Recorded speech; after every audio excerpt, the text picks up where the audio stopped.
আজ আমরা একটি কঠিন অসুখ সম্বন্ধে আলোচনা করব। অসুখটা হচ্ছে সিরোসিস অফ লিভার। এই অসুখটা কি? এটা আদতে একটি লিভারের ক্যান্সার রোগ। এই রোগটা শুরু হয় কিভাবে? এই রোগটা শুরু হয় খুব আমোদ প্রমোদের মধ্য দিয়ে। পেশেন্ট কি করে? সকালে মদ খায়, দুপুরে মদ খায়, রাত্রেও মদ খায়। পুরো ড্রিঙ্কের মধ্য দিয়ে প্রায় 15 বছর কাটিয়ে ফেলে। তারপরে কি হয়? একদম লিভারটা ক্ষুদ্রাকৃতি হয়ে যায়।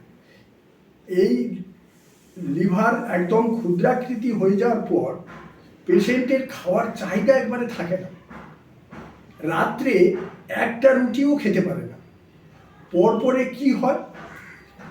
পেটে জল জমে, কিডনিতে জল জমে, পা ফোলা ধরে। ডাক্তাররা সাজেস্ট করে 1 লিটার বেশি জল খেতে পারবেন না। পরে কি হয়? ট্যাপ করে পেট থেকে জল বের করানো হয় এবং আফটার ইফেক্ট রক্ত পায়খানা আর রক্ত বমি হয়ে জীবন শেষ হয়ে যায়।